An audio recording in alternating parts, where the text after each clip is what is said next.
What's up, party people? It's KeysDAN with RadioWhat.com, DJLittleRock.com, coming to you live and in living color from the Radio What studios. And this is my podcast, What Makes You Famous? It's an extension of the RadioWhat.com internet radio station that I've been running for quite some time. And if you need DJ services, where do I always send you? DJLittleRock.com. One more time. DJLittleRock.com. Check availability and get a free price quote, and maybe you can have me at your next event. You know I like to party with the people. The people need to be entertained. Let me entertain you. Are you not entertained? Oh my goodness. Today on the program, Dakota Baxter, the BowDust, the Arkansas Green Arrow. We get to talk to the Green Arrow from Arkansas. Yeah, stick around. You're going to get to know him a little bit better in the next few minutes, so stick around for that for sure. This week's shows, I have one public show this week. I'm at the Rab in Conway, Arkansas, the Video Dance Party Karaoke Jam. They got a full bar, kitchens open, pool tables. They got a pool tournament on Friday night. So if you want to try to make some money on a Friday night, I encourage you to check out the Rab in Conway, Arkansas. Good times going on at the Rab, and you get to sing. Yeah, you provide the entertainment on a Friday night at the Rab, and from 8 until 12:30 in the AM. Way past my bedtime. All right, come on out to the Rab. And then on Saturdays are made for weddings. I got a wedding on Saturday. Only reason I mention it because I'm excited. Weddings are back, baby. I'm having a good time. I always have a good time at weddings, but unless you're invited, you cannot come. The public show is on Friday night at the Rab. All right, let's get into it with Dakota Baxter, the BowDust, the Arkansas Green Arrow. Let's find out a little bit more. Let's Skype Dakota Baxter now.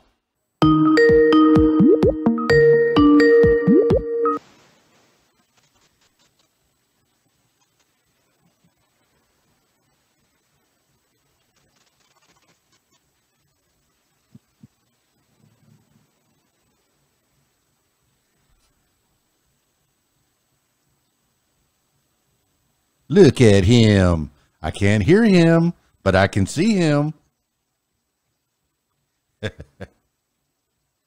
Now? Dang! Look at that setup. Dakota Baxter, the BowDust, the Arkansas Green Arrow, amongst other things.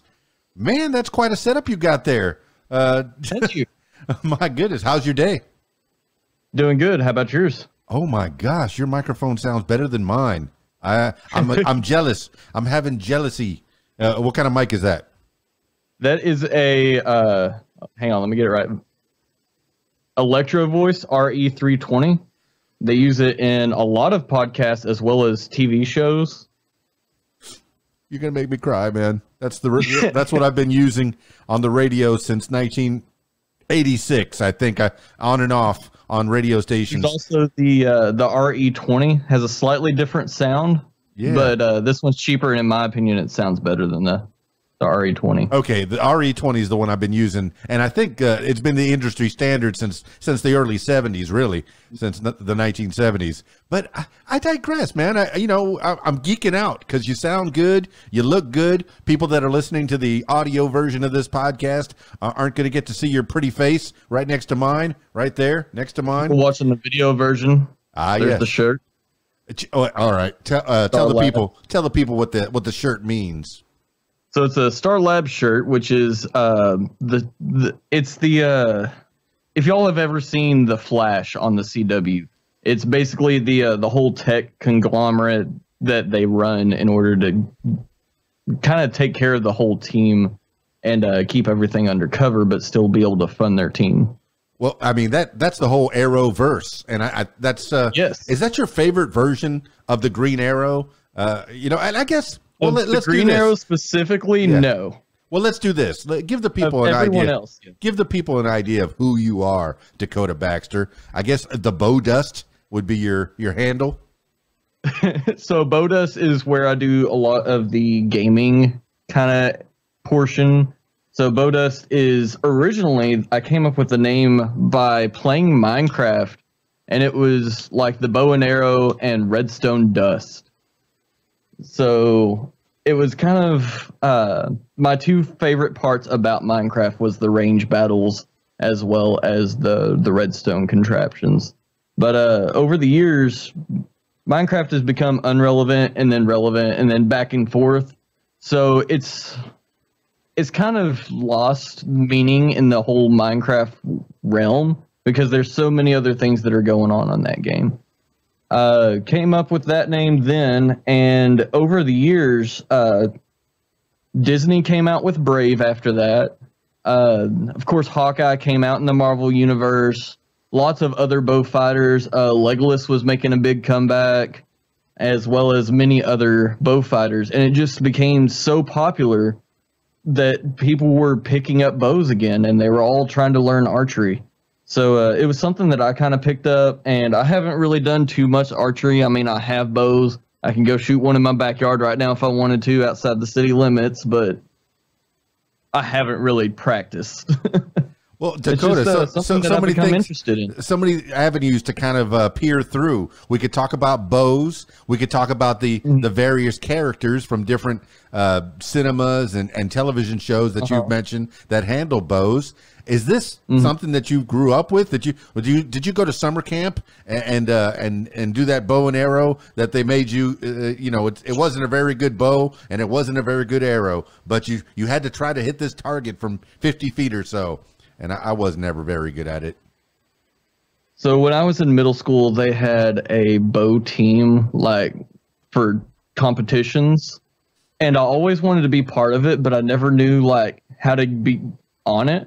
And I knew that going into sports, you had to have like really high academic levels, and I have ADHD, so my focus was not on my academic levels; it was on what I wanted to do. And in fact, I never actually did my homework. Kids, if y'all are listening right now, do your homework, okay? I didn't do my homework because I knew I could get by with it and I could ace my tests and pass with a C by not doing my homework. So I used that time to do other things. I played video games for most of my life, so that's my main avenue. But I've only started getting into cosplay back around September of 2019. I've got a group of people that I dress up with. Previously on the past podcast, KeysDAN has had the Hot Springs Batman. Yes. Now, he was very secretive. He didn't even want me to use his real name. I don't even know his real name. I don't know who the Batman is. And if Dakota because he's like that, I'm going to not tell you his name, even though I know it. No. Hey, and it's nice to immerse yourself in the characters. I know that Comic-Cons are coming back. I think that one of our local Comic-Cons was just this past weekend. I saw pictures coming up on my... I must have missed that one. Yeah, it was the one in Benton, and I think... Oh! What was yeah. it? Do you remember? Do you see it? I saw some pictures. Actually, I have a thing right here in front of me. Father's Day weekend. That's why I missed it. Okay. So that's the Saline County Comic Expo. Patrick David from Power Rangers Space, Christopher Lee. There was a bunch of people there that I didn't really know much about. The only person I wanted to meet was John Anderson. He was in Guardians of the Galaxy, Volume 2. What character? He did a lot of other voice acting. What character did he play? Do you remember? Or was it like one of the side characters? I don't remember. Yeah. It was one of the side characters. There's a picture here. Oh, there were hundreds of characters in there. Just the. He doesn't have a very memorable face either. He might have been covered up with makeup, Oh, you know what? I think he was the main villain that had like the hammer, that had like the straight face. There was so much makeup. Not Taserface. If it's the same guy. Taserface. Taserface? Is that what you're coming up with? No, I'm running a Google search now. Oh, no worries. Look at that. He's gonna teach the people all the references that we have, and we've had plenty of references so far, like Hawkeye.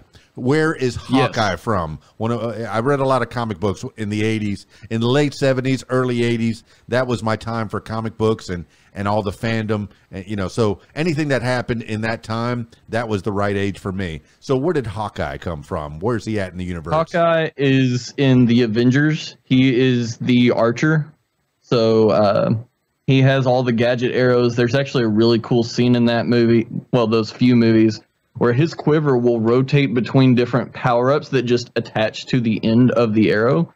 And it's like, I don't know how to describe it for people on the audio version. It's like, if you've seen Jurassic Park, you know the Barbasol thing that kind of spins around. Yes. It's got all the different... The one that it's Newman all had. arrows on the top, and it's all gadgets on the bottom, and it kind of rotates to match, and then it just attaches to each other. And then when he pulls the arrow out, it has that gadget on the end of it. So you presume that he has some kind of maybe an attachment on his arm that he could call up.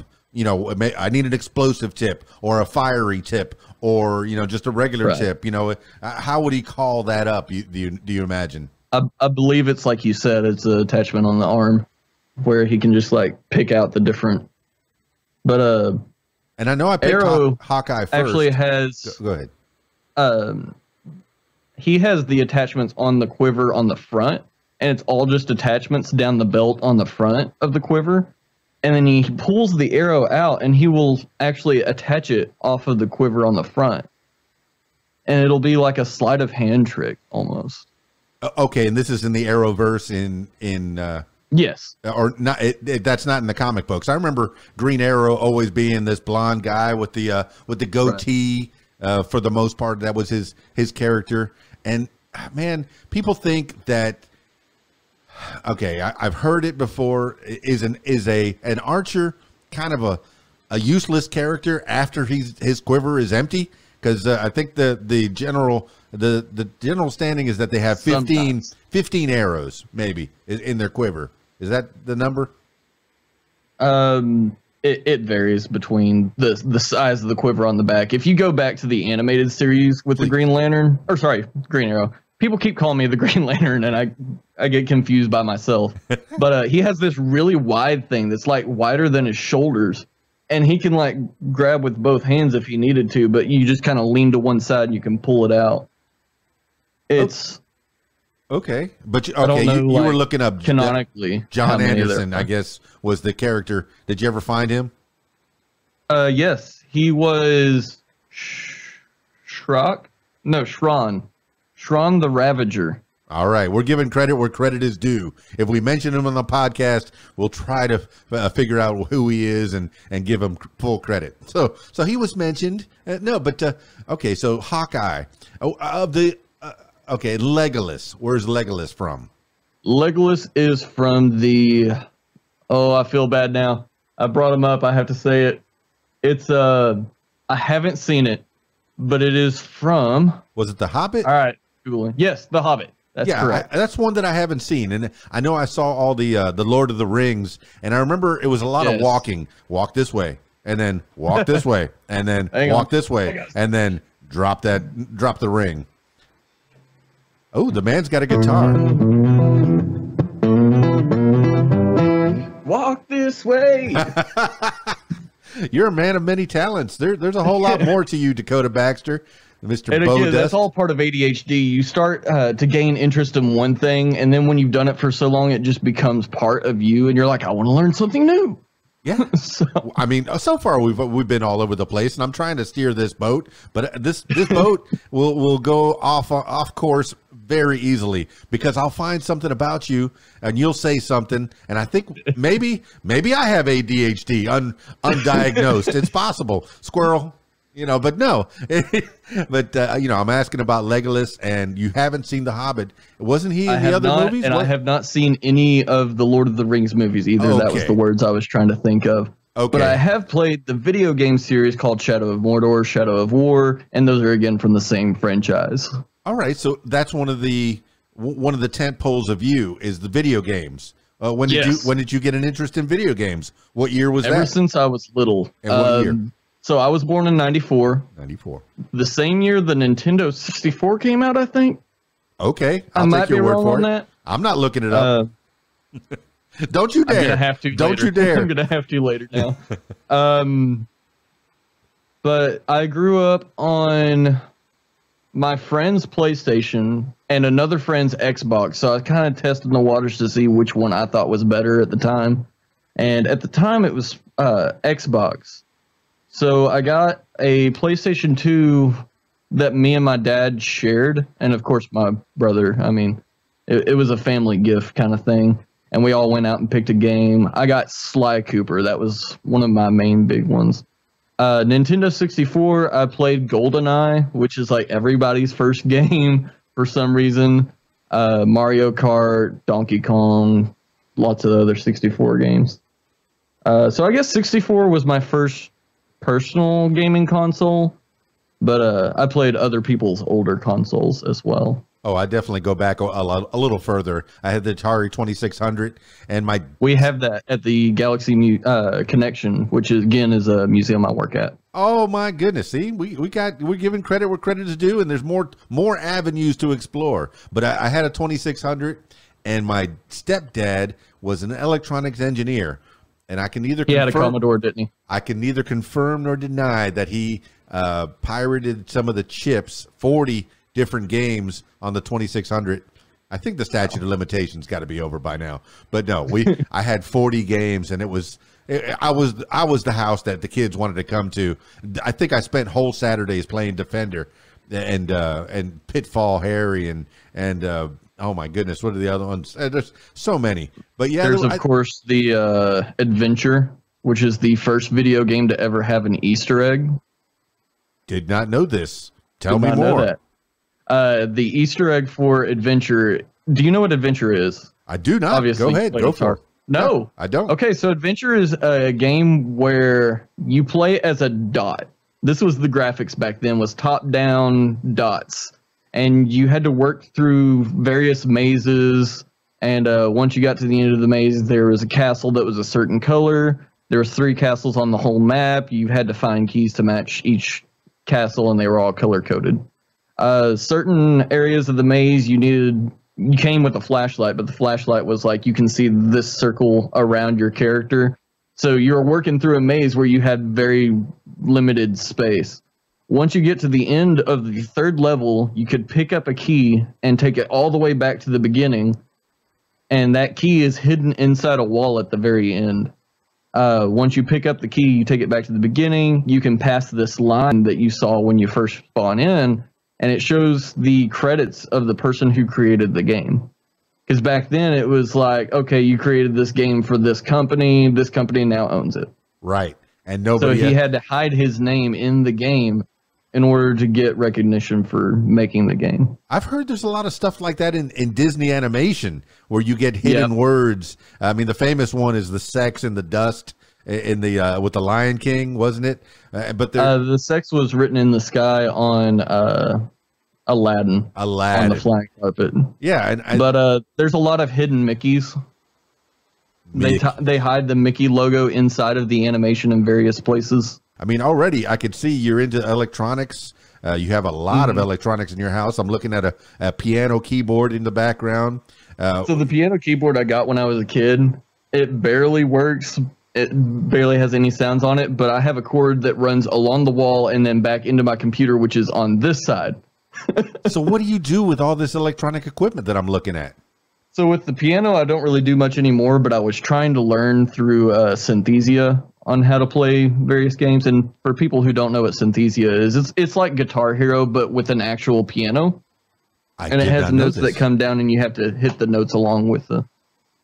Well, and you can go download songs that other people have made.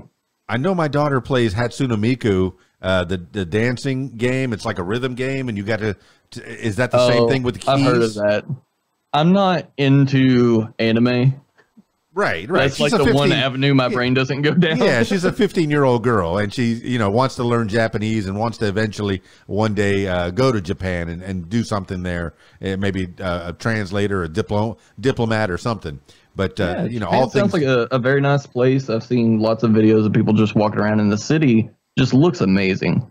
Yeah. Like, I would like to go there on vacation at some point, but for sure. I'm not going to be able to understand anyone because I don't. No, I get it, but hey, it's the mecca of video games. I mean, all the great video games came from there, arguably. Yeah, and even the systems, all of the Nintendo, all of that stuff. Yeah, yeah. Technology in general. That's where most of it's all created. So it's amazing. I definitely want to go there. How this little island, after World War II, they built themselves back up and became this powerhouse of innovation in that respect. I mean, still, Silicon Valley, you know, the American in me says we're number one, you know, but are we, you know? But where does Silicon Valley get all their parts to make all their stuff? That is correct. Do we build a single silicon chip here in the United States? You know, do we build a cell phone at all in the United States? I've heard no. And that's that leads me to believe Samsung is a very big distributor of various parts for various other pieces. Yeah. So most of the monitors that come out, Samsung builds the screen, and then the other companies make the rest of the stuff that goes in it. Oh, look at my Samsung phone. Hey, look at my Samsung phone. You know, and I know over the last few years, Huawei, I guess, was a name that popped up. Yeah. And I think that they're huge in the rest of the world, but just not here in the United States. I've been pronouncing that wrong ever since it came out. Yeah, am I pronouncing it wrong? You got it. I was saying Huawei. It starts with an H, right? Yes, you kind of reminded me of what was it? The Scent of a Woman, Al Pacino. Ooh-ah. All right. Well, Dakota Baxter, man, don't let me get off track. Wait, we've been off track for the longest time already. That's what podcasts are about, is getting off track and then getting back on them. Yeah, but I'm having a good time, man. I figured you had to be an interesting person, man. I just perusing your Facebook alone and just the little I know about you, but you're a whole lot more than meets the eye. You're like a transformer, man. You're more than with 5 stages. So, all right, let's go back to the archers in your life. Okay. Your favorite archers, top 5, top 10. I've got a top 1. Top 1. Lars Anderson. If y'all don't know who that is, go look him up on YouTube. He took like various classes on just the history of archery, and he kind of compiled a whole list of different ways to shoot. And he narrowed it down to like the best, the fastest, the most accurate. And let me grab my bow real quick. It's just in the closet right here. No problem. Man, I'm looking at Power Rangers, like some kind of a picture. Oh my goodness. So this is the bow that I use whenever I'm the Green Arrow. I know audio podcast not going to be able to understand this very well, but as you see, the notch is on my left side. The old bows would have a notch either on both sides or no notch at all. So whenever you would pull this back, right now you aim like this, and you have to shut your left eye in order to aim so that you can see straight down the bow. However, on the older bows, they would aim on the opposite side of the bow, and they would aim with both eyes. So first of all, what kind of a bow is that? This is just a cheap one I got off of Wish. I don't even know if it has a brand name. It doesn't look cheap to me. It looks like some kind of a compound bow. How much weight is the tension there? It's basically, I ordered a recurve, but it's a straight bow. And as you can see, it just goes straight down here. And it's just a curved bow. I do have a compound in the other room, but that one's for actually shooting. Well, this is me talking like I know anything about bows. Really, I think the last time was 1984. I was at summer camp. So compound bow is the one that has the wheels on it. Okay. It has various pieces of metal, what's it called? Cable that go in between the wheels. And whenever you get it back to the set position, it will take all the weight off of your shoulders and off of your arms so that you can focus on aiming. So that's the advantage. That's what some archers call training wheels. Okay. They say that a skilled archer actually holds the weight and is able to aim straight. All right. So this is a Kawasaki versus Harley Davidson kind of a thing, where you had to have that training wheel. Right. Okay. It's like auto versus manual. Yeah, shifting. Okay. I get what you're. Okay, that's a much better analogy. Thank you, Dakota. I appreciate that. Now, do you actually go hunting? I have not been hunting. When I was a kid, my uncle was supposed to take me turkey hunting, and I was supposed to learn like a lot of that stuff. And we went and got a bunch of camo, and we were all ready to go. And he was supposed to pick me up early from school, and he never came. So, all right, the guy that was supposed to teach me didn't pick me up, so I kind of lost interest in it because they lost interest in me. But you still came up with the target practicing. You still had an affinity for bows and arrows. And, yes. And was that you did a little bit in school, or you never got into that team? I never got into it because I didn't keep my grades up. Right. You never got into that team. So again, kids. Yes. Stay in school and do your homework. Do your math, reading, writing, arithmetic. And this is from somebody who's been to college a lot of times. You know, I haven't been to college at all. I think I almost have a degree in some things, and I have a degree in other things. So yeah, school's cool, but you know, it's nice to keep learning. But the latest thing is that YouTube, you could learn everything on YouTube. And is YouTube going to make college obsolete? That's the argument. That's the latest in my argument opinion. I think in the future it will, but as of right now, college is kind of a requirement just in order to narrow down how many people are applying for a certain position. I applied for a graphic designer position, never went to college. They said they would train me. I had enough knowledge about computers in general in order to work my way around it. And they said, well, this guy actually went to college for it, so we couldn't hire you. Now you said so they look at that on your resume as to whether or not you actually went and studied for that specific thing. And that's why we have to go to college, not because we don't know about how to do the thing, but because there's not a piece of paper that says that I know about the thing. Gotcha. Now you said you went to school and you really didn't pay a lot of attention there because you had other things on your mind. What were the other things on your mind? Video games, playing guitar. That was my top two. I actually brought my guitar to school and played during lunch portions, and I actually made it into the yearbook at some point for that. I didn't play well, but I played. I ended up playing for my church later on in the youth group. After that, I started volunteering for Awana, which is a child's kind of Bible study group. And then I started playing for the church at that point. Later, by the way, I have a fiance. That's about to make it into the story. My fiance, I started going to her church instead, and they needed help with video production stuff. So I said, hey, I know about video production stuff from this previous job. So I started helping them with that, and I only pick up my guitar in my spare time now.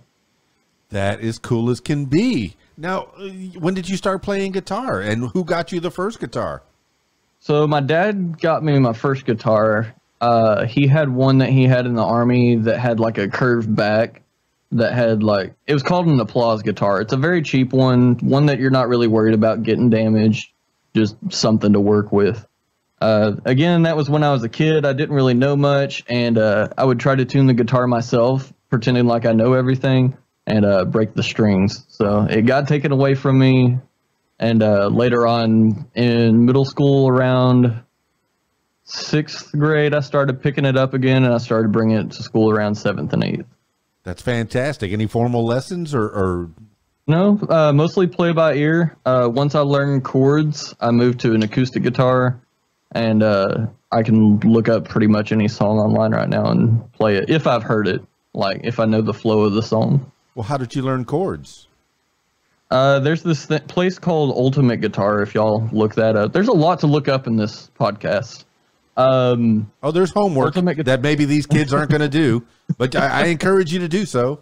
If anyone's into playing guitar, you can go to this place called ultimateguitartabs.com, and any song that you look up, you can see the chord there. If you hover your mouse over the chord, it shows a diagram of where to put your fingers on the fretboard. So I printed off a big sheet of what the different chords are, and then over time of just playing those chords, I'm pretty much muscle memoried the chords. See, I've talked to a lot of musicians, and some of them have not had formal training, and they're out there professional musicians, and some of them have mentioned the Ultimate Guitar Tabs, and that's found on YouTube, right? That's actually its own website. Okay. Yeah, it eluded me for a second there. Now, you never took any of that guitar on the road or tried to make any money on it, or was it mostly just the church thing? And mostly just the church thing. Every once in a while, I played again at school during lunch in between various classes. Every once in a while, someone would come up to me and ask me to play a song for them. I'll be like, what song do you want me to play? Because, again, ADHD, I can think of pretty much random songs, but I don't know if they know the song. So I'll wait for them to pick the song, I'll look it up, and then I'll be like, oh, yeah, that one seems simple enough, and I'll play it. Well, that's a nice skill to have, Dakota Baxter, and I'm glad that you haven't lost it. You just picked up your guitar and instantly played, a little, what was it, Led Zeppelin or something? Walk This Way, Aerosmith, which is actually my favorite band. Is it, though? Queen's my favorite. All right. Queen's very good, especially just I don't know the word for it. The way that the chords match up is not the way that the average chords match. Well, I like the fact that every album was like a hodgepodge. There was so many different styles on there. There's heavy metal and there's pop and there's like something you might have heard on an old 78 that your grandpa had. One of my favorite songs by them is "Lazing on a Sunday Afternoon," and it's I go off to work on Monday morning. It's like that, and you're like, whoa! And that's the same band that's doing Bohemian Rhapsody. But Aerosmith, my goodness, they over the years, as Steven Tyler, his voice has gotten raspier and raspier and raspier, and they're still going. What an amazing band with longevity. Steven Tyler actually went solo and did one country song and said that he was going to come out with a whole album, and he only came out with that one song. There's still time. Steven Tyler, you're still there. Put it out in the universe. Bring me that country record. Bring it to me. Yeah. So what? I mean, I love music, man, for sure. Your feelings know it to be true. What is that? Where is that from? That is Darth Vader. Or no, yes, Darth Vader. He's talking to Luke Skywalker, and he's talking about having him join the dark side and become part of him. And Darth Vader's like, I'll never join you. Or sorry, Luke Skywalker said, I'll never join you. And Darth Vader says, search your feelings.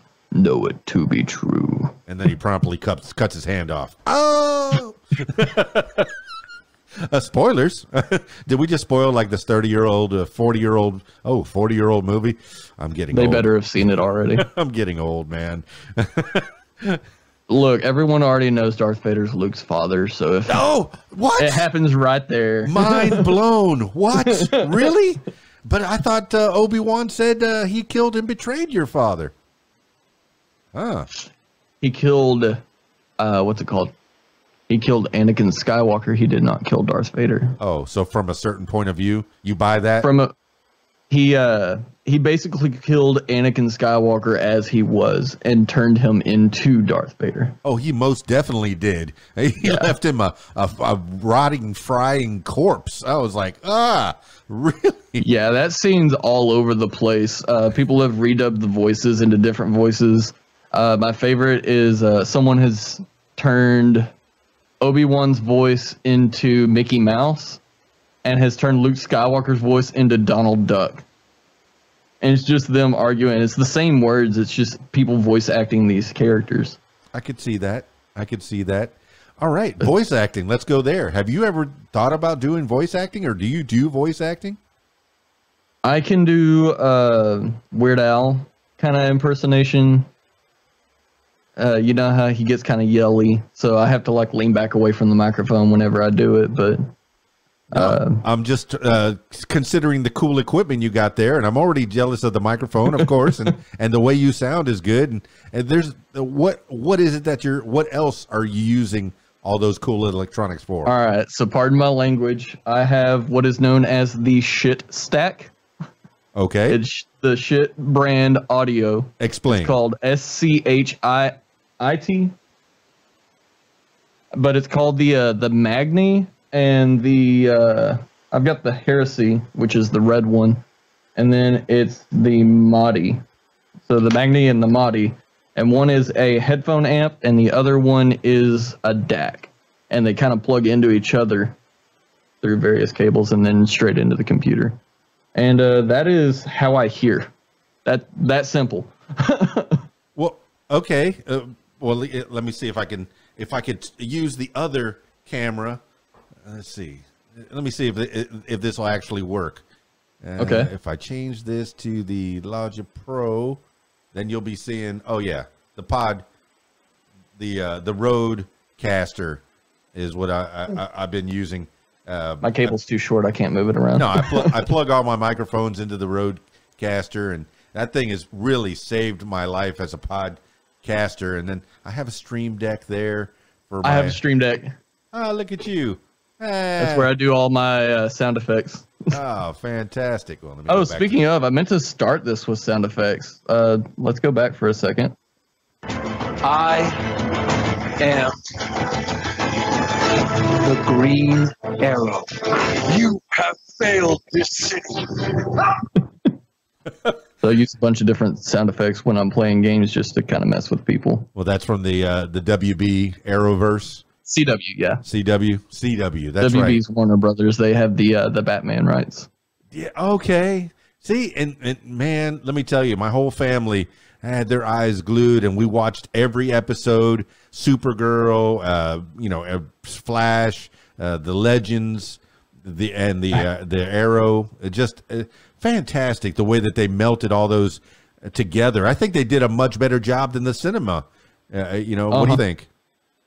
Until Marvel came out and kind of flattened all of DC's stuff, because DC's so dark and people aren't really looking for dark right now.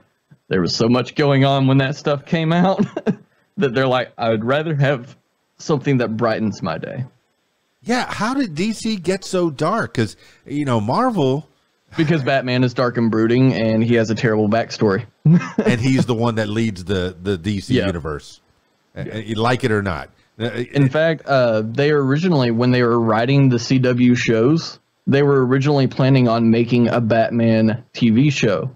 But they couldn't get the rights to Batman because he was in the movies. So what did they do? They took Green Arrow and turned him into Batman. Yes. Which is the only reason I don't like the CW version of the Green Arrow, is because they turned him into Batman. He's no longer Green Arrow. That is exactly what my wife and my kid we're all three in unison thinking that exact same thing. So that's canon. That's something that was a choice that was made. Yes. In fact, Mark Guggenheim, the writer/director of the whole CW franchise, at least maybe just Arrow, he said whenever he first came out, we're not trying to be like the comics. We're trying to do our own thing. And if something happens in this TV show that doesn't happen in the comics, we don't want y'all to get mad about it. This is your fair warning, pretty much. So they started doing stuff that was not what happened in the comics, and it made everybody mad, which I believe is why Flashpoint came out, is to try to rewrite a bunch of that stuff. Yeah, the retconning. Retconning has been around since comic books were, began. Oh yeah. Batman used to use a gun in his first inception. Now, he's hard pressed against it. Never use a gun. And then there's the death and return of Superman. Oh, I had the Superman Lives comic. I don't have it anymore. I've lost it over the years. But the Superman Dies comic was too expensive for me at the time. I was there when Superman died. And then Superman Lives, there was 4 different possibilities of which one was the real Superman. And it was like some kind of robotic cyborg type of thing. So that was the Man of Steel toy line. Yes. And we go over this at the museum, but I'm going to give you all a quick snippet. Hit me. At the museum, we have this wall of all the original Superman comic books. And we have everything from when Doomsday originally appeared to when he had killed Superman. So there's like 5, 6 comic books in that part of the series. And then once he died, there was a whole line that came out about what happened while he was gone. So there was a guy called Steel that was kind of like the replacement of him. So that's the whole point of the Man of Steel. For a while, there was a bunch of other ones. There was a genetically created son of Superman, which was Superboy. A lot of other stuff. And then, of course, Lex Luthor tried to create a Superman that was what we now know as Bizarro.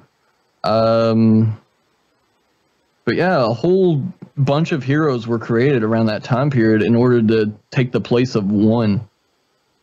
And it was like a team of 4. Yeah, the like 80s were a fantastic time. I remember, I think I was reading X-Men, Age of the Apocalypse. That's when, I was really doing X-Men, and Superman was in there, and The Flash, and Green Arrow, all the Super Friends for real. So I went back and forth between DC and Marvel.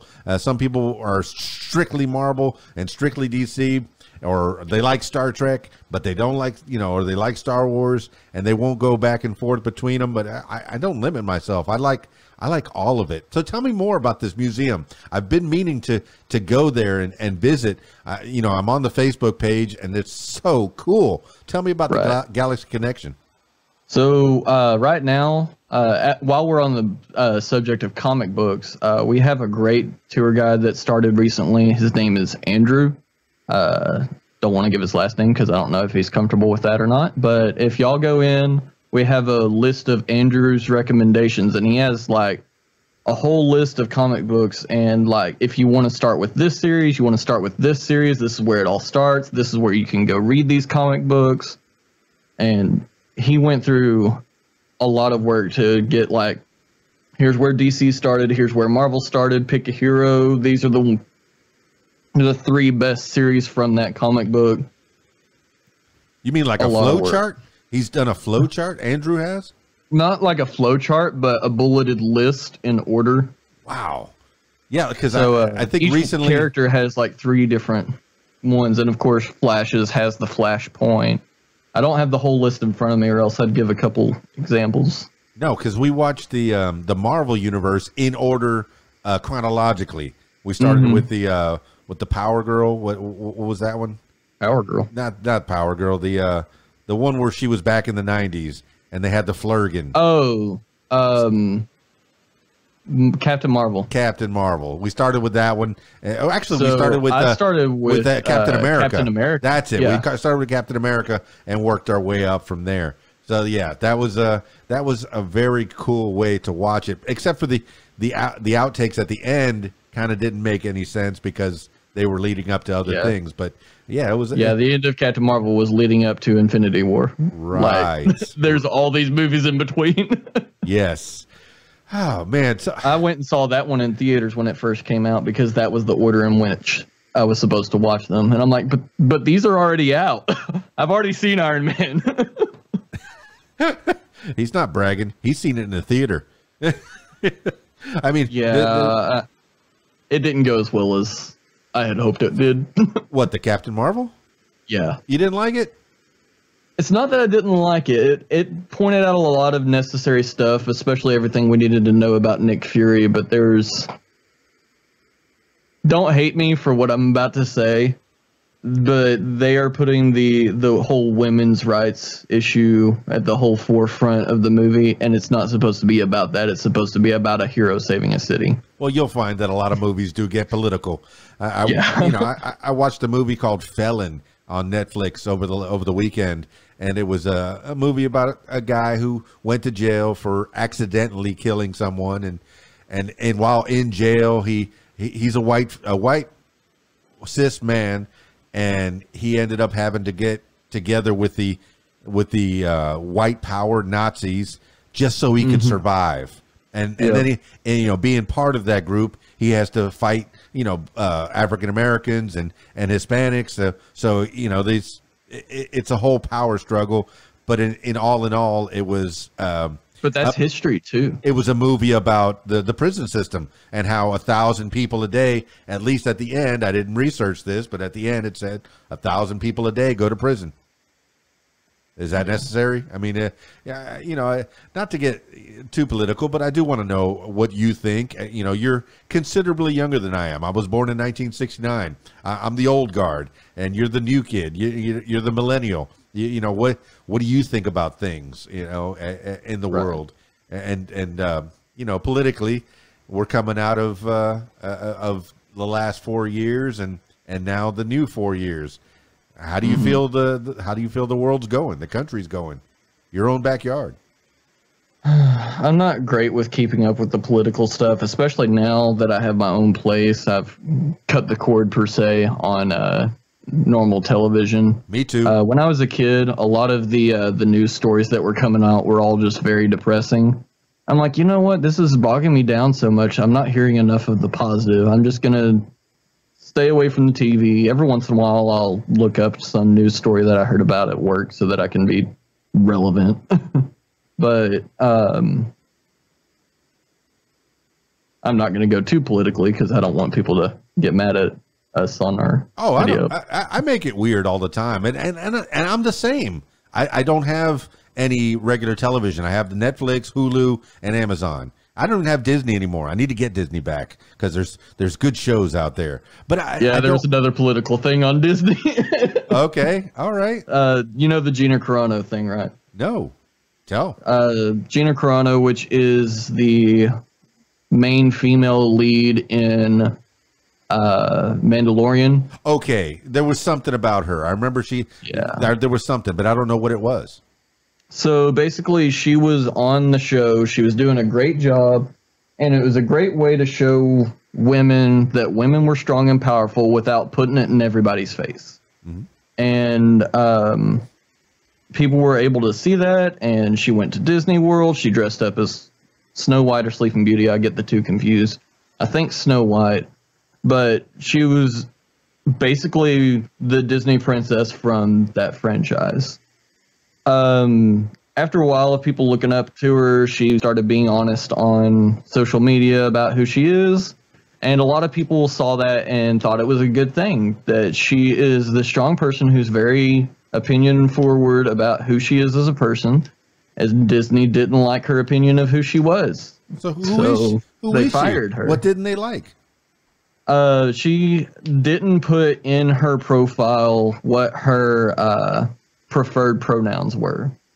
And although people had asked her to do it, she said, no, I mean, it's obvious to tell what I am and who I am. And she didn't do it because it was a whole political thing for everyone to be changing it. So she didn't want to like follow the ebb and flow and do what everyone else is doing. She wanted to do her own thing. So basically she made those kinds of people that do that mad, and Disney doesn't want to work with someone who's making the public mad. Well, they're gonna be mad at me because I've used the same pronouns, and a lot of it, I tolerate everything. I tolerate everyone, and I party with everyone. But yeah. I don't if you want to do something, good for you. Yeah, I don't I'm understand. Cool to listen to it. Yeah. If you're cool to listen to me, but just because I don't do what you're doing, you can't get mad at me. Right? I don't understand it. I mean, shoot, I've never looked at another guy and said, "Oh, I like that guy." I find love. No, I can tell someone's handsome. I can tell that they're a good looking fellow, but I've never. I don't know. It's just it's not the way I'm wired, but I do appreciate that other people are wired different ways, and I live with them, and I love it. I love change. I love difference. The difference in people. If we were all the same, it would be a boring place. My webcam went blurry. I'm trying to fix it. I see it's blurry. Uh-oh. Every time I turn this thing on, it tries to auto-correct the focus, and it tries to focus in on the microphone. Oh, okay, okay. Oh, you mean the sound effects? No, like my webcam. Like if I put my hand right here and slowly pull it back, it's gonna refocus. And it keeps getting stuck on the microphone here. That's so funny. So if I block this out and move this back, yeah, I'm still blurry. I love technical stuff. I just got a new computer, and it actually has a good onboard camera. So the Logitech that I was just waving around in the air is kind of obsolete. Is that the C920? But it's still hooked up, in case I want to show something else in the room, which I just did. I don't think I've ever done that in the podcast. Hey, you're a first, man. I love I've loved technology, and I like how it grows. I'm a guy that's been around since before the internet and since Pong was invented. And I love Pong. Yeah, I remember Pong when it came to the house in the late 70s, I think, and we hooked it up to our TV, and the wow, you know. And but I'm also of the generation that went outside and played. You know, we got on our bikes in the morning on a Saturday and didn't come home until Saturday night, and Mom was cool with that. You know, did you go out and play when you were a kid? Yeah, I had a trampoline in the backyard. I rode my bike around the neighborhood. We had walkie-talkies that we would communicate with the parents and be like, all right, time to come home. It's time to eat. It was really fun to just ride around the neighborhood and see who was out. Like, you'd pass by a friend's house and you'd be like, oh, there's no cars there. He's not home. Can't play with him. You go further down the street and be like, oh, he's out here playing basketball. Let's go play basketball with him. Yeah, but and you could just drop in on your friends back then, but now that's unsafe. Right, and it's not really. It's safer than it ever has been. But that gave you a sense of independence to where you can, if I can go around the block, out of my parents' view, just to go play with somebody that lived, maybe behind us or just further away than than their line of sight. My mother never knew exactly where I was. She knew approximately where I was. Hey, I'm going to John's house. Okay, John lives 5 blocks away. All right. And if I wasn't at John's house when she came by, ooh, why weren't you at John's house? Why didn't you tell me where you were? Yeah, there's still that. We would do, I'm riding my bike around the neighborhood. Okay, be back before sundown. Got it. And if you're not back by sundown, where are you? What are you doing? But I don't know how in one generation, my daughter doesn't go outside. And she doesn't go outside to play. She has a Switch. This is the reason right here. She's These got things right here. She's got her Nintendo Switch, and she plays a lot of Hatsune Miku and rhythm games and dance and dress up games and what have you. But she doesn't go outside to play. I grew up in Miami in near the Everglades, and I played out there with alligators. I know that there were snakes and alligators and stuff that could probably hurt you and maybe kill you. That generation doesn't go. Okay, you said you're a dad. What about my dad? Well, tell me about your parents and what did you learn from them? What did they do? So when I was a kid, about 2006. So let's see, 4, 5, 6. That's 2, 9, 2. I was 12 or 13 at the time. My dad was in he was in an accident that caused permanent short-term memory loss. Wow. So it was pretty tragic for me. I was only in the end of 5th grade when it happened, and I ended up failing 6th grade. I blame it on that, but it may just be my own fault. It could just be the transition from elementary school to middle school. But I ended up failing 6th grade, and I had to retake 6th grade, and of course I continued and I got better. But from that point on, I was able to look at situations with a more open mind frame. It was really hard to get past the point where he didn't remember anybody's name. But once he started getting his memory back and I could see, hey, that's my dad again. Once I understood, hey, he's coming back. This is who he was when I was a kid. And he's never going to be the same exact way as he was. But he was an Arkansas State Trooper, and he was called out to lead a chase in an area where only he knew. And the guy that was behind the wheel of a stolen vehicle had assumed that he had laid out spike strips. So he avoided the spike strips and used the star on the side of my dad's door as a target and aimed a big white Ford dually into the side of the vehicle. So after that point, again, he's not the same as he was. Later on, his mom passed away, which was my grandma, which I actually looked up to a lot. So there was a lot of tragic things that happened really close to each other. And now I just take things as they are, and I don't put a negative spin on everything that I look at because I've already got enough negative in my life. Let's put a positive spin on that stuff. So whenever something bad happens, I'll be like, oh, well, at least this is going right. And it really gets me through a lot of my time. Well, Dakota, a lot of people have turning points, and it looks like 6th grade, that time, there was a turning point. And you could have taken it and gone negative, but you turned it into a positive. Now, your dad, you say he made somewhat of a recovery or a full recovery, pretty close? He's not made a full recovery. In fact, he forgets things pretty often. If he was by himself, he would forget to take his medicine. He could drive right now, but if we had let him drive, he would go somewhere and forget where he's going, and then eventually he would forget where he was, and then he wouldn't know anything, and it would just be a bad situation all around.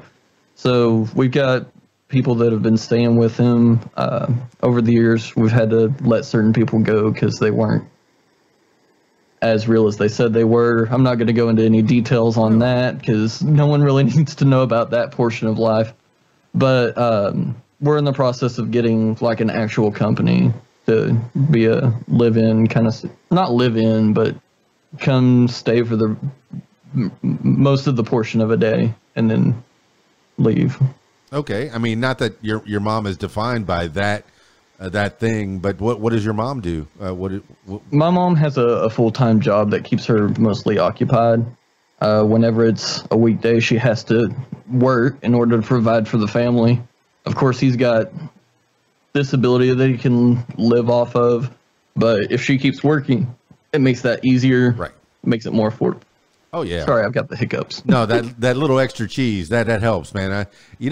I don't know if I guess I'm a kind of a traditional guy in the family sense.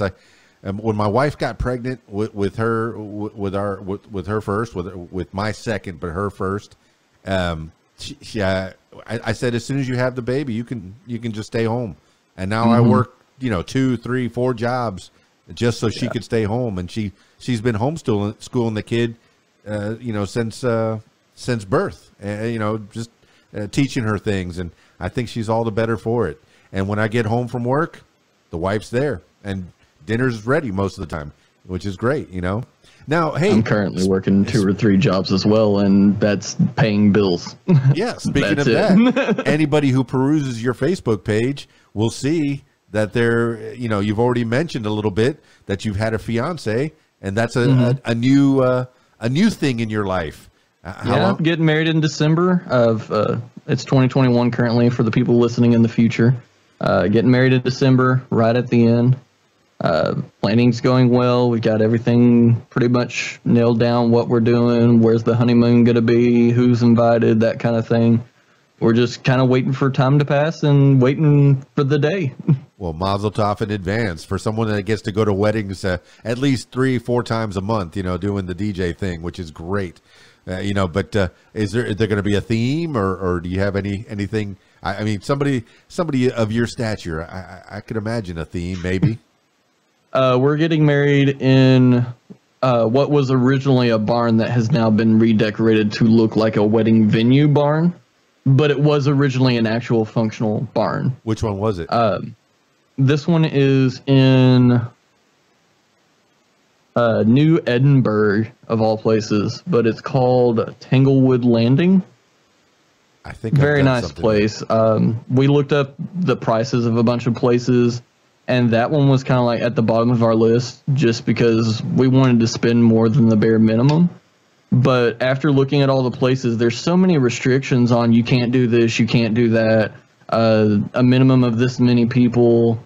And there was these places that were just like, pretty much you have one day in order to get your wedding venue set up, and that's it.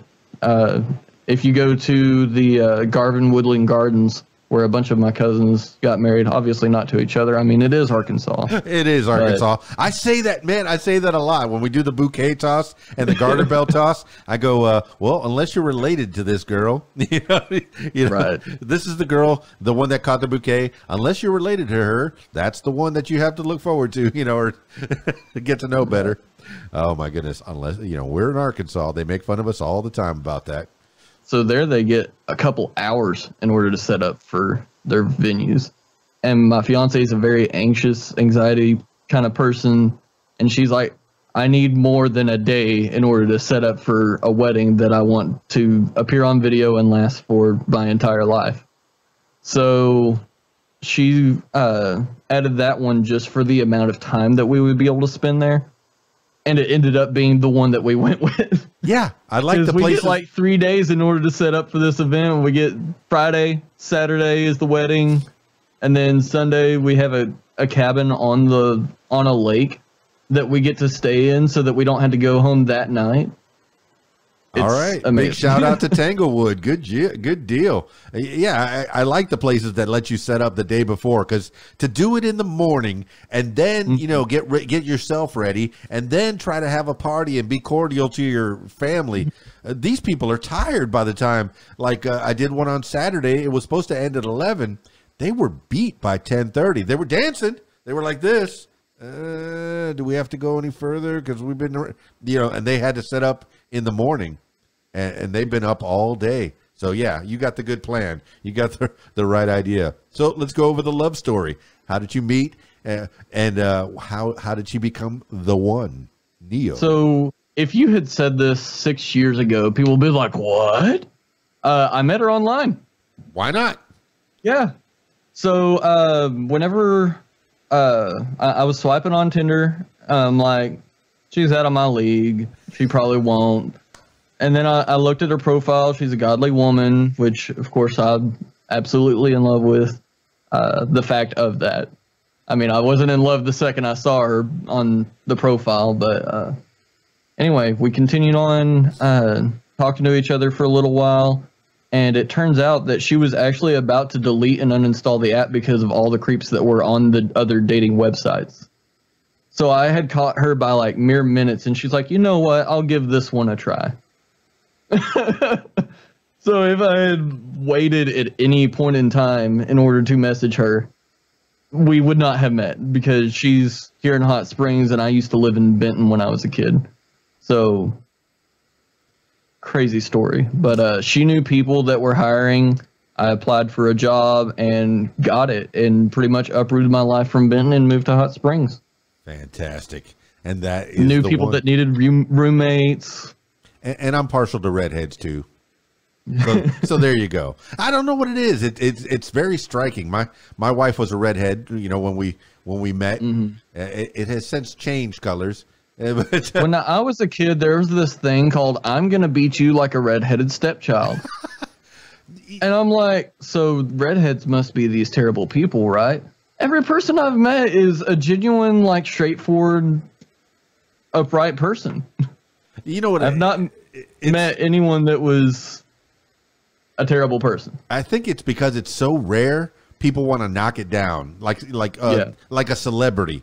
It's so rare and it's so cool to look at, and you're like, wow, that's some cool red hair. But and kids, are the cruelest. So when you're a kid with red hair, you get picked on so much. But then I see these kids and I go, when you get older, you're going to appreciate that hair, because people are going to really, be jealous of it. And oh my goodness. But yes, I do like red hair, and I married a redhead, and then her hair changed. So I don't think you'll have the same problem or the same. No, but she will be adding streaks of color at some point. Oh, well played. So, I mean, what, any interest that you have together?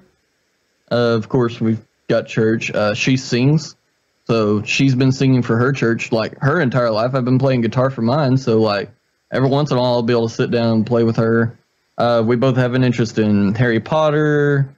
We like similar movies, so we sat down and watched various franchises from start to end. Star Wars was one of them, the Marvel movies. We watch other TV shows, like some obscure ones that I haven't even heard of because it was her favorite, and some that she hasn't heard of because they were some that I grew up with. But there's this one she had me watching called Chuck. Do you know about Chuck? Oh, I love Chuck. Yes. Yeah. He's a secret agent, unwittingly or unwantingly. It's a good series. I've been trying to get my family. She knew I like computers, and she's like, "Hey, watch this show about this computer in this dude's brain." Yes, yes. I was like, "That sounds interesting." And then I found out he was a spy. I'm like, "What?" Yeah, and it ends up he's the guy playing Shazam now, isn't he? Yeah, yeah. So there was someone else that was in that. Oh right. At the very end of the whole franchise. I'm guessing they had so much money that they didn't know what to do with it, but they hired Mark Hamill for one scene. Why not?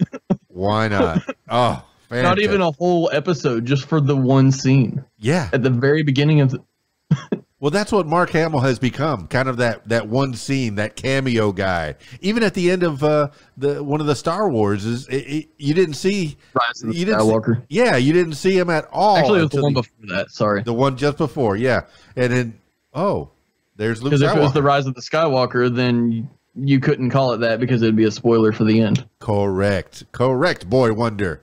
All right, so I know I've taken a lot of time from you. I want to talk about the Green Arrow. That's okay. That's pretty much what we were supposed to be talking about this whole time. But I've got a little foundation, a little idea of who Dakota Baxter is, man.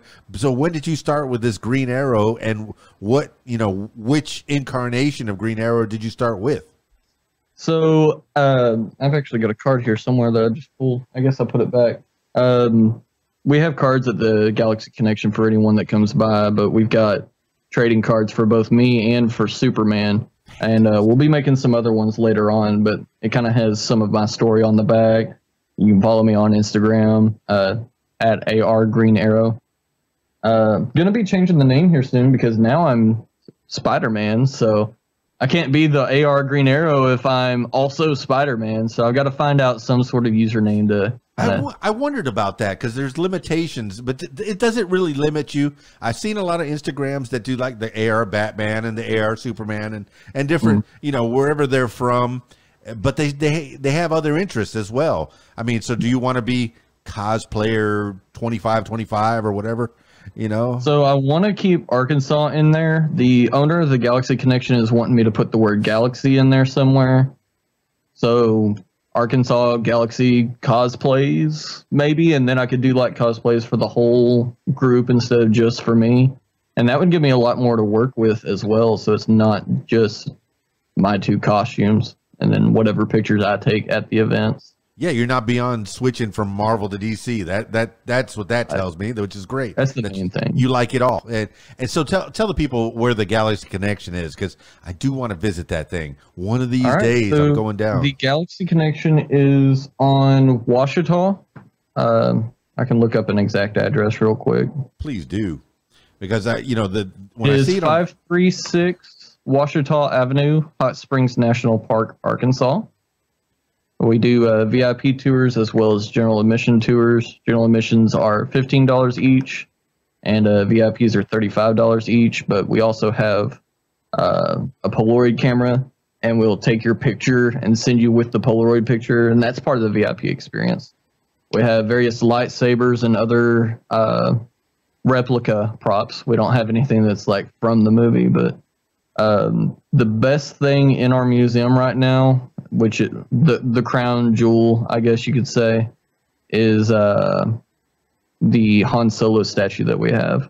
And that was given to us by the 501st of California, and it is a replica from the original. Hey, for those that don't know who the 501st, what is it? What is that? Because I just found out recently. So, do you want to hear the story of the 501st, like where they got their name, or do you want to hear? Okay, so the origin story of the 501st is in the Star Wars movies. There was a group of clone troopers that were known as the 501st Legion, and they were like the best, the most accurate. I'm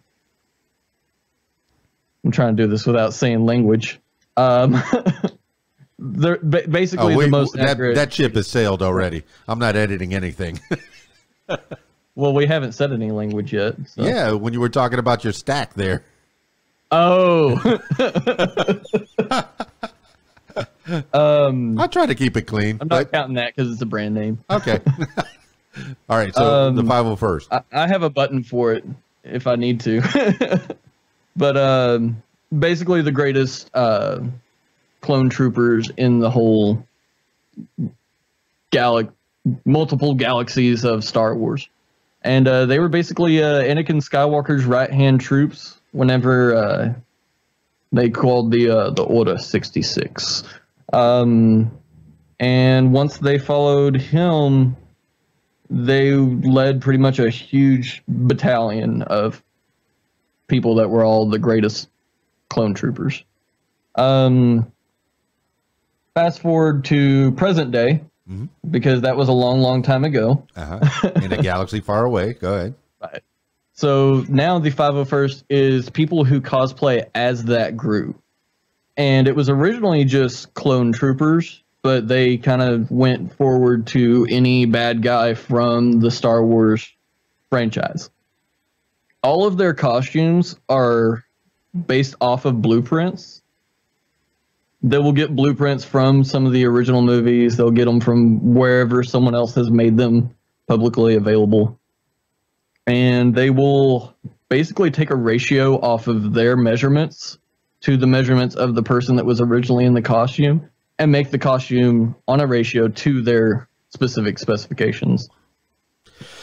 These guys are the most serious. When I see them at the different Comic-Cons, because I get to DJ at a lot of the Comic-Cons here in Arkansas, and I'm so happy about that. I'm so happy. Did you SpaCon?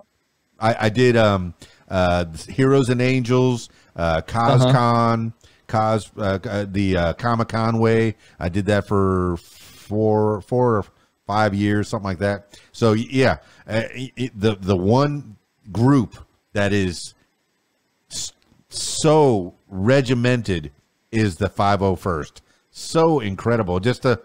And they won't let anybody in with a costume that is subpar.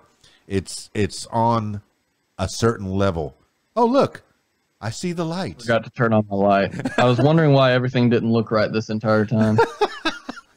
All right. Well, hopefully people have stayed till the end, and let's go ahead and wind this thing down. Where can they? You've already said that they could find the Arkansas Green Arrow on Instagram. Is that how you want people to contact you?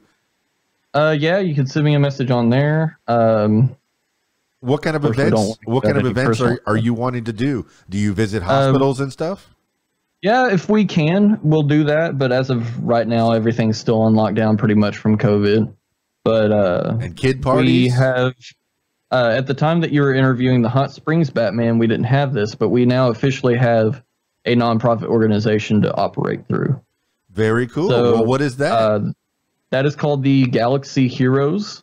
And again, if y'all go to the shop, anything that is bought at the shop goes towards funding the Galaxy Heroes. If you buy tickets, you buy something in the shop. We even have donation box for y'all to give directly to the events as well. But that mostly goes towards gas for us to get to the event, any kind of transportation stuff that we need, any kind of repairs that need to be done on costumes. Now, we want to try to avoid spending that money on a costume because costumes can get pretty expensive. And most of us have our own costumes anyway, which is what we're leaning towards. But that kind of stuff as well. Well, you're a godly man. You're a man of science. The two can be mixed together, obviously, because you find peace and all of that. There's a very fine line, but yes. Okay, give the people a good church to go to. What's the good church? I go to Crossgate. We do live streaming services, which again I'm a part of, so y'all can just watch online on Facebook. Just follow Crossgate. That's a Baptist church for anyone who wants a specific kind of thing, but a lot of them are very similar. A lot of churches are, but there's that one. There's also Gospel Light, which is more in the downtown area, and there's not City Light. Well, there's that one too, but New Life is another church. And that one is Pentecostal, I believe.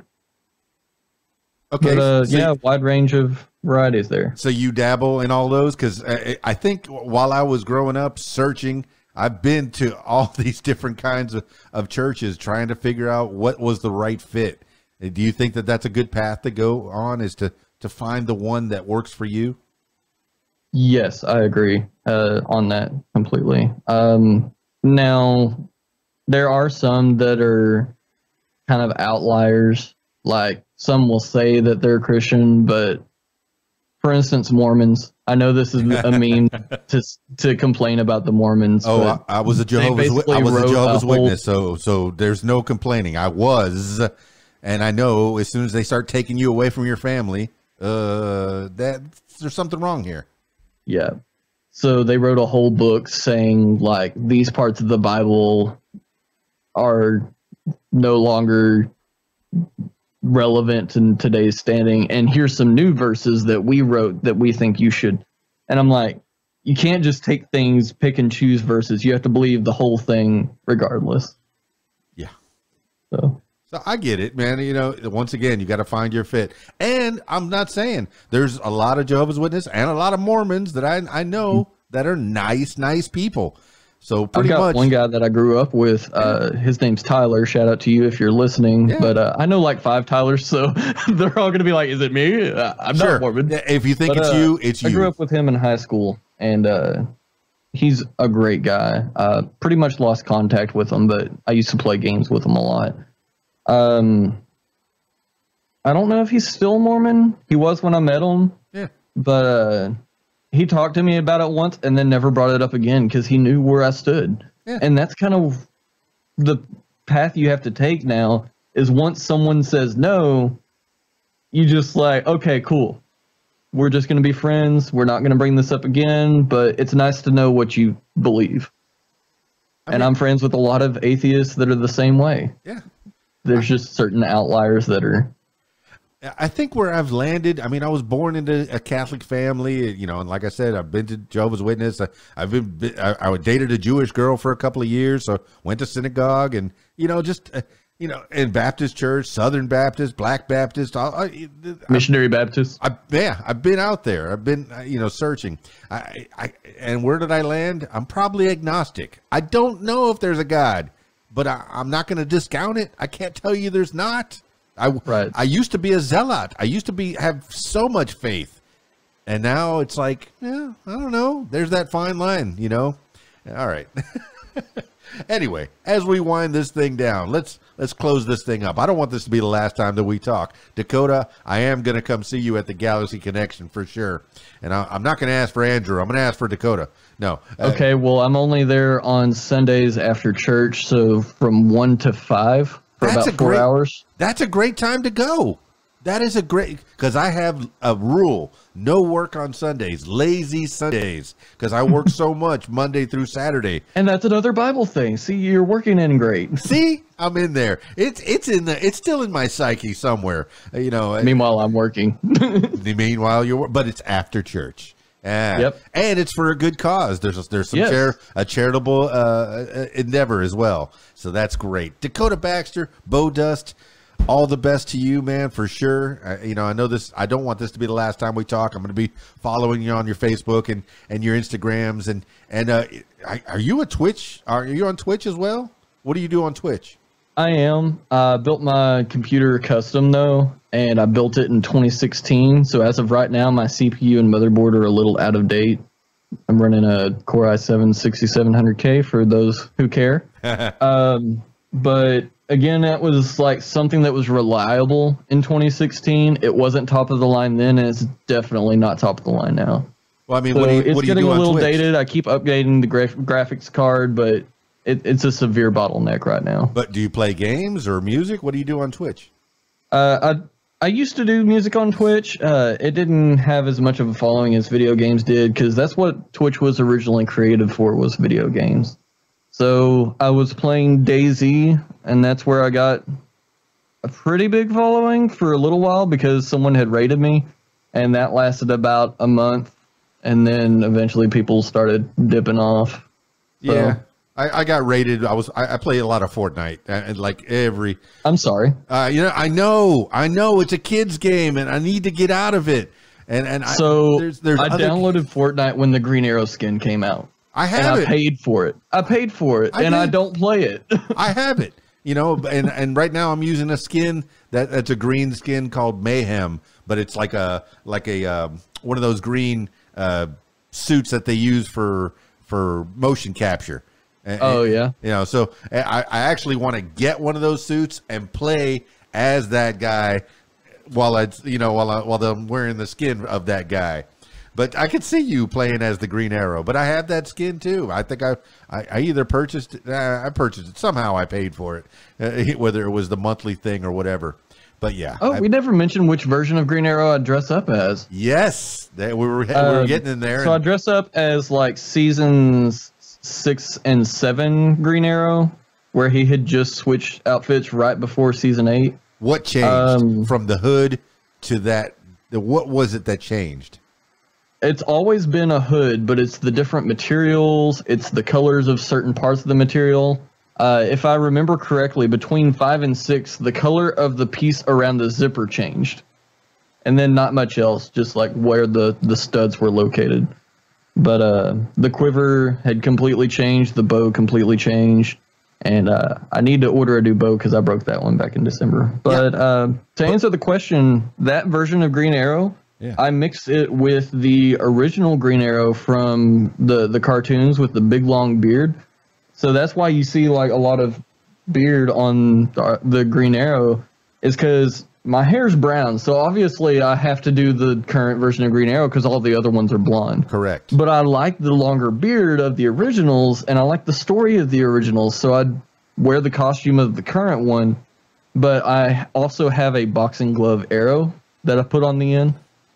So that is probably one of my favorites, man, when he comes up with the boxing glove. Why? Yeah. Why, man? Well, to quote the original comic franchise, have you ever wanted to punch someone who's really far away? I could see that. And that's what Harley Quinn said. Yeah, I can see that. That's hilarious, man. All right, Dakota Baxter, man. I don't want to take you too far away from your lovely fiance. I'm guessing she's somewhere in the house or somewhere in the area. No, she's actually gone. She came by and did a dinner before the podcast started. How sweet is that? Any other avenues you want to explore? Any other shout outs you want to give to some people that have helped you along the way? The biggest shout out of all, in my opinion, is God, but my parents, of course, kept me alive until the point that I could take care of myself. My fiance for making me a better person just by existing, making me want to be a better person, I guess. Went through a long stage of depression, so all the friends who kept me up and well since then. I think that's about it. Everybody I work with at the Galaxy Connection, as well as Advanced Pest Control. So another job that I have. If anyone needs pest control here in the Hot Springs / Central Arkansas area. Yeah, give him the address. Give him the phone number, because you know your boss is going to say, why didn't you give him the number? Well, it's the same boss at the Galaxy Connection, actually. So I think he's happy that I gave him the address of that. So let me pull up. Man, that's cool, man. I've been following that Galaxy Connection. It looks like a really cool place to go. And you give shout outs to the Crossgate Church. You're director and camera operator. See, you're like this. You're the president of the audiovisual club. I need to update that because I'll also do the lights now. Oh, okay, all right. It depends on the week. It's one of those things where you trade off with other people. Advanced Pest Control is 501-623-5888. We do, if you have rats, you have mosquitoes, we pretty much do everything except for anything that requires a really tall ladder. Excellent. All right. Usually I finish these things off with last words for the people.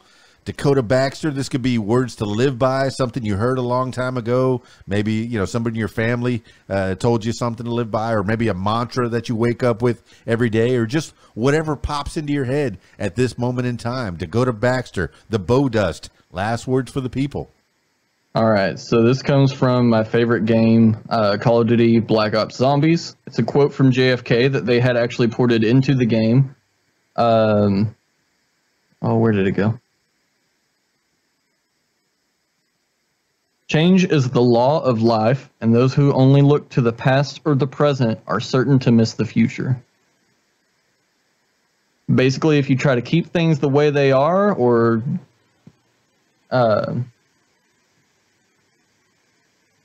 try to make it the way it used to be, it's not going to work as well. You have to make changes in order to progress. Well, there you have it, party people. Dakota Baxter. That is one cool dude. I know we went all over the place on that podcast, and I'm glad, hopefully, I guess if you're listening to this, you stuck around to the end. So, yeah, and we learned a little bit more about Dakota Baxter, the BowDust, and all that. Man, there's so many interests in that guy's life. Not just the Arkansas Green Arrow. No, there's more to him that meets the eye. He's got a lot of interest, and my goodness, he pulled out that guitar and just started playing like it was a second language. That's fantastic. I had guitars before they got stolen recently.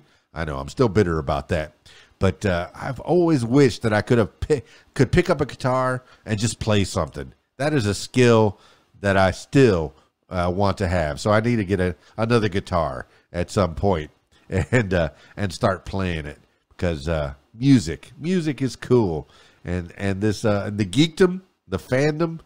That's cool too. I love it. He's kept up with electronics. I'm jelly of his microphone. He's got the RE320 Electro voice. It's not the RE20, but it's the lesser expensive of the Electro voices, and it still sounds pretty cool, pretty good. I'm still very happy with my Shure mic. Yes, it does make my voice sound as good as it possibly can. Now, if I could just get this fan noise out from behind me. I apologize for that. It will be done. I'm in the middle of moving to a new studio, and everything will be worked out. I appreciate you, Dakota. Thank you so much, Dakota Baxter, for being on the What Makes You Famous podcast. Yeah. Now, let me turn my attention to you. If you would like to tell your story, or just have a chit-chat with me and just ramble on about things, I encourage you to give me a call, 501-470-6386, or email info@radiowhat.com. That's it for me. It's KeysDAN, radiowhat.com, DJLittleRock.com. Peace. I'm out of here.